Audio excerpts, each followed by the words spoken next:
Assalamualaikum warahmatullahi wabarakatuh. Baik, apa khabar semua murid tahun 4? Cikgu harap awak masih lagi berada dalam keadaannya semangat untuk meneruskan kita punya PDPR. Baik, dalam subjek sejarah, minggu lepas kalau awak ingat, kita dah dah belajar Google Meet tentang zaman prasejarah. Kita dah masuk tentang tajuk zaman prasejarah. Cikgu harap awak ingat lagi perjalanan kehidupan sewaktu zaman prasejarah. Ingat balik, kita ada 4 zaman prasejarah tu. Ingat lagi tak? PMNL.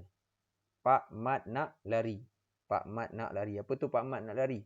Paleolitik, kemudian datang zaman Mesolitik, kemudian kemudian habis zaman Mesolitik datang pula zaman Neolitik, kemudian habis zaman Neolitik datang pula zaman logam. Ini ialah keempat-empat ni ialah zaman prasejarah, Zaman prasejarah. Selepas berakhirnya zaman air batu yang kita dah belajar hari tu. Zaman air batu akhir, kemudian datang zaman prasejarah. Yang empat ni, Pak Mat nak lari. Paleolitik, Mesolitik, Neolitik, logam. Itu perjalanan dia. Hari ni kita nak sambung tentang sumbangan teknologi daripada zaman prasejarah dulu sampailah zaman kini. Kita tengok. Kalau dalam buku teks awak boleh rujuk muka surat 80. Muka surat 80. Baik, sumbangan teknologi. Manusia prasejarah mencipta peralatan bersesuaian dengan keperluan pada masa itu. Peningkatan teknologi mendorong kehidupan manusia menjadi lebih baik. Maksudnya, peralatan-peralatan yang dicipta oleh manusia mengikut peredaran zaman, mengikut keperluan zaman pada waktu tersebut. Contohnya, zaman prasejarah, manusia hidup dalam kelompok-kelompok yang kecil. Kelompok-kelompok yang kecil, jadi keperluan peralatan mereka tak perlukan keperluan peralatan macam zaman sekarang. Zaman dulu awak tengok ni contohnya. Yang pertama perubahan dalam pertanian. Awak tengok zaman dulu mereka bercocok tanam macam mana. Menggunakan peralatan asas seperti batu dan kayu. Dia bercocok tanam menggunakan batu dan kayu je.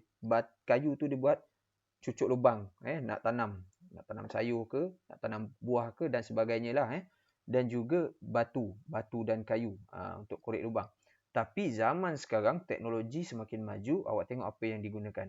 Masa sekarang menggunakan jentera untuk meningkatkan hasil pertanian. Macam cikgu cakap tadi, keperluan peralatan mengikut peredaran zaman, mengikut keperluan pada masa tersebut. Pada zaman prasejarah, hidup dalam kelompok kecil. Jadi makanan tak perlukan banyak pun, perlu cukup untuk mereka saja makan. Untuk mereka, kelompok mereka saja makan. Jadi peralatan yang digunakan asas sajalah, kayu, batu, tanam, dapat hasil, makan untuk diri sendiri. Zaman sekarang, zaman masa kini awak tengok, kita hidup dalam kelompok masyarakat yang besar, kelompok masyarakat yang sangat besar. Awak rasa petani-petani zaman sekarang, dia nak bercucuk tanam cukup ke dengan menggunakan batu dan kayu? Tak cukup kan? Sebab kita hidup dalam kelompok yang besar, jadi kelompok masyarakat kita perlukan makanan yang kita beli daripada para petani tadi.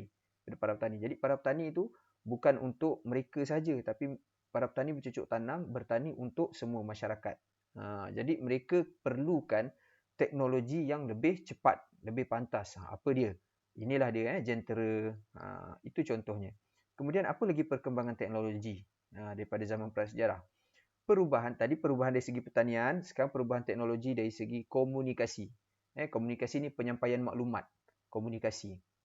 Masa dulu, zaman prasejarah, mereka menggunakan lukisan, asap dan bunyi untuk berkomunikasi dengan orang lain, dengan kelompok lain. Mereka guna lukisan, asap dan bunyi. Dekat dinding-dinding gua, mereka lukis. Kan zaman tu tak ada tulisan lagi kan. Jadi mereka lukis. Selain daripada mereka melukis, mereka gunakan asap. Nak bagi tahu sesuatu kecemasan ke dan sebagainya. Dan juga mereka menggunakan bunyi. Itu cara mereka berkomunikasi lah. Tapi masa sekarang, berkomunikasi macam mana awak tengok. Menggunakan alat komunikasi moden bagi memudahkan dan mempercepatkan urusan. Zaman sekarang, komunikasi tak ada dah nak tulis-tulis surat ke, nak tulis tangan pun dah kurang sekarang. Sebab apa? Kita nakkan maklumat komunikasi yang cepat. Guna apa? Guna laptop, guna internet, guna telefon bimbit, guna WhatsApp dan sebagainya. Itu perubahan yang berlaku daripada zaman prasejarah sehingga zaman kini dalam sudut komunikasi tadi. Okey. Kemudian apa lagi perubahan yang berlaku? perubahan dalam sistem pengangkutan. Dalam sistem pengangkutan zaman prasejarah, awak tengok dia gunakan apa? Menggunakan perahu yang diperbuat daripada batang pokok. Perahu pun kecil je, tak besar. Mereka yang terutamanya zaman-zaman Neolitik kan, yang dah start duduk dekat pinggir-pinggir sungai tu, mereka ada buat teknologi perahu. Untuk mereka pergi turun ke sungai lah, nak menangkap ikan dan sebagainya.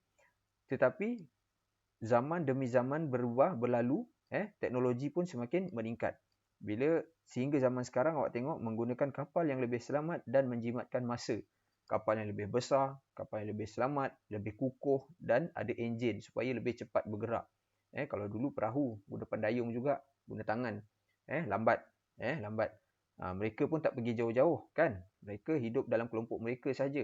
Mungkin nak pergi keluar cari ikan, tangkap ikan saja. Tapi zaman sekarang nak pergi jauh, nak pergi melancong, nak pergi buat kerja outstation dan sebagainya. Jadi gunakan teknologi yang lebih cepat lah. Gunakan boat ke, ferry ke dan sebagainya lah. Baik, itu dari segi pengangkutan. Dari segi keperluan rumah. Keperluan rumah. Zaman dulu awak tengok macam mana. Kehidupan prasejarah. Menggunakan kayu api untuk memasak. Mereka tak ada teknologi nak hidupkan api. Tak ada. Mereka gunakan kayu-kayu api. Lighter ke, mancis ke, semua tak ada. Diorang asah batu ke, asah kayu ke, bagi percik api tu. Untuk menghasilkan api lah. Untuk mereka memasak ke, untuk mereka panaskan badan ke, di dalam kediaman mereka. Zaman dulu tak adalah rumah. Zaman dulu ada gua. Ada gua. Ataupun dah maju sikit, dia ada pondok-pondok kecil. Tapi zaman sekarang, keperluan rumah dah berubah. Daripada kayu api ni, zaman demi zaman dah berubah. Tak pakai dah sekarang ni kayu api. Kita pakai menggunakan dapur elektrik yang lebih mudah dan selamat. Ada dapur elektrik pula sekarang. Dapur elektrik. Dapur elektrik, pasang plug, buka suis, boleh masak. Gunakan haba yang ditukar daripada tenaga elektrik tadi. Itu perubahan teknologi sehingga zaman sekarang lah dari sudut keperluan rumah tadi. Sumbangan teknologi membawa banyak perubahan dalam kehidupan manusia. Kemudahan pada masa kini ialah hasil daripada inovasi teknologi yang sentiasa berkembang. Itu dia. Jadi daripada zaman prasejarah, kemudian zaman semakin maju, keperluan pun semakin meningkat. Keperluan bukan setakat dalam kelompok kecil kehidupan, tapi keperluan dah berkembang kepada masyarakat luar yang lebih besar. Jadi di situlah berlakunya peningkatan teknologi. Sampailah sekarang ni macam-macam kita tengok teknologi yang ada. Okey, baik murid. InsyaAllah kita dah habis tajuk untuk prasejarah. Untuk tajuk prasejarah kita dah habis. InsyaAllah lepas cuti nanti kita akan pergi pada topik yang lebih besar lah. Topik yang lebih menarik. Jadi itu sahaja PDPR kita pada kali ini. Assalamualaikum warahmatullahi wabarakatuh.